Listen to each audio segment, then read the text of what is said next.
bagay talaga sa akin tong singsing na to. Farah. Bagay talaga. Sir?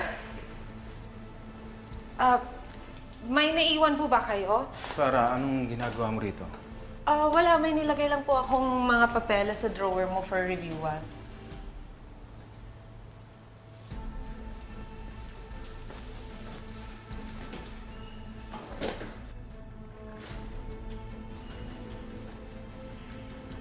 Nasaan ang singsing?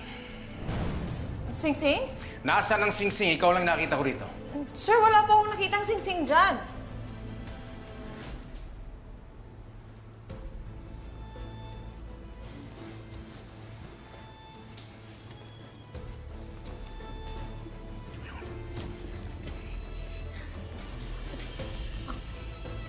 Sir, sinukat ko lang po.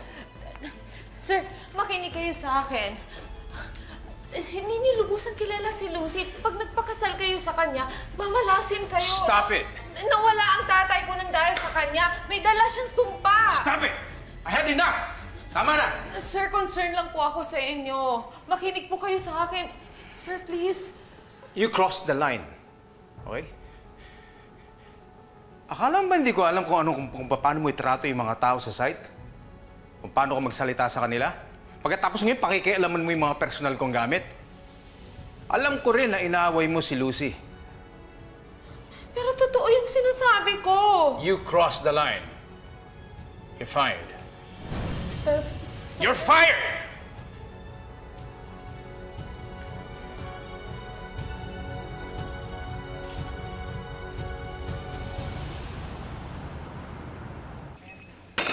Buwisit talaga yung Lucy na yan eh.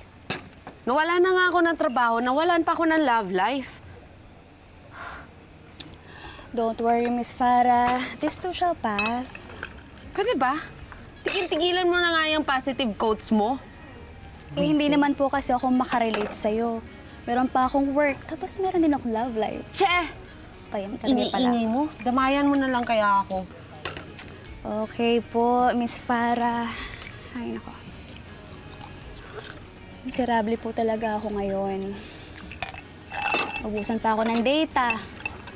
Tapos, yung kuko kagabi namatay pa. Kakapalinis ko lang eh. Pangit na tuloy. Tsaka sumama siya. Simula dumating yung Lucy na yun sa buhay ko, minamalas ako.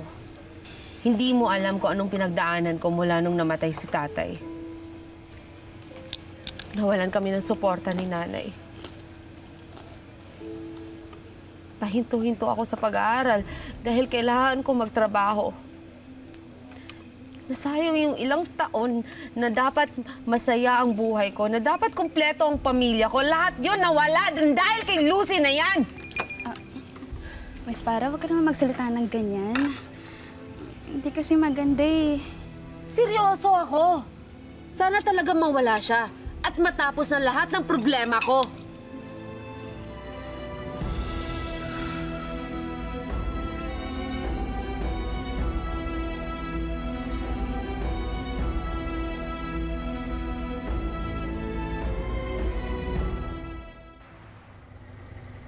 Kuya, malapit na ba tayo sa Bloom na Bloom?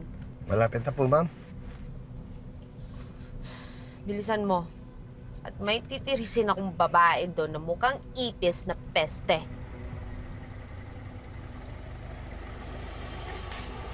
Hindi ko yung cellphone. Kuya, bilisan mo. Sagasaan mo yung babaeng yan! Sagasaan mo siya! Hindi ko magagawa, ma'am! Hindi mo magagawa!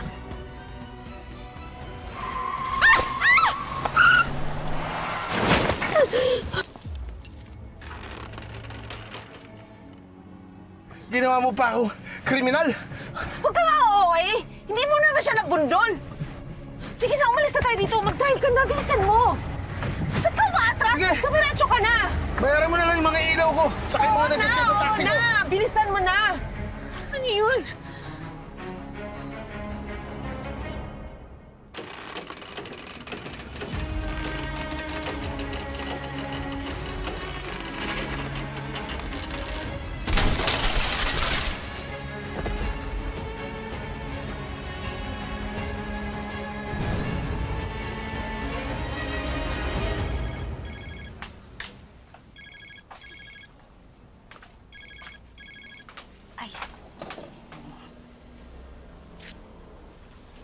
Hello?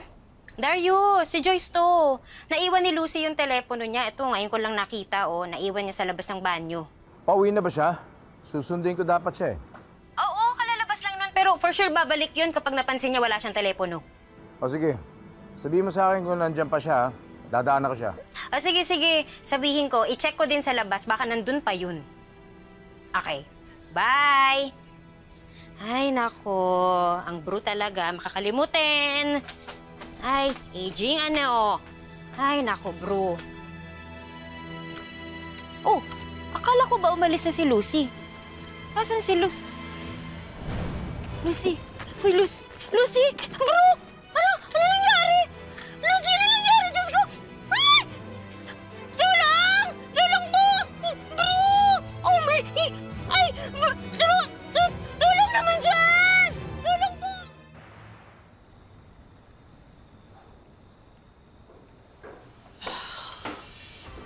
Oh, Farah!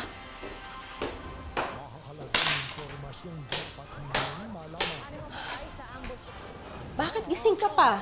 Anong oras na? Nay, hindi ako inaantok. At pwede ka matulog ulit. Hindi ka nakakatulong dito. Eh bakit nanonood ka ng balita? Eh hindi mo namang gawain yan.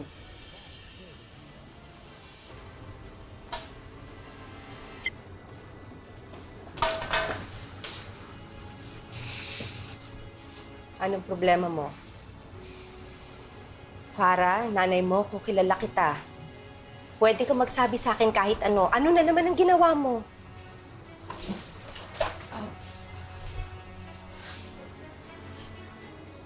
Nabagsakan nata ng poste si Lucy dahil sa kagagawan ko. Ano? Nakakamatay ba yun, Nay? Aray, Nay! Lalo na pag tinamaan yung ulo niya, ano niya naman ba pinagagawa mo, ha, Farah? Ano?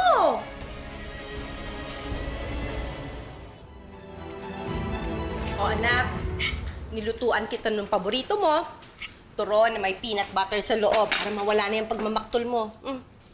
Yan o. O, kain. Nay, di naman magbabago ang buhay ko sa turon na yan. Eh, wala ka namang magagawa sa sitwasyon mo. Yun na yun. Nakakapeste talaga eh. Parang nag-backfire yung ginawa ko kagabi. Mukhang tinulungan ko pa sila ni Darius na mapabilis yung engagement nila. Huwag ka na kasing makialam. Pabayaan mo sila sa buhay nila. Isa pa, ayoko na naman nakikipagsalamuha ka pa dyan kay Lucy. Kaso nga, Nay, ako ang dapat na sa posisyon niya. Eh, hindi nga mangyayari yon. Paano? Pwede ko lang talagang kontrolin ang buhay ni Lucy. Siya dapat ang malasin eh. Best na talaga yung babaeng yan. Nagpakita pa kay Darius. Alam mo na, baka naman talagang soulmate sila. Eh di ba, ikaw na nga mismong nagsabi. Bigla na lang nag-astral travel o projection niyang si Lucy. Tapos nagkita sila ni Darius. Nay, yun! Yun ang sagot ng problema ko! Astral projection! Ano? Paano? Di ba nabanggit ni tatay noon? Kapag matagal mawala ang kaluluwa sa isang tao, pwedeng pasukan ng iba. Eh di papasok ko yung kaluluwa ko sa katawan ni Lucy? Ano?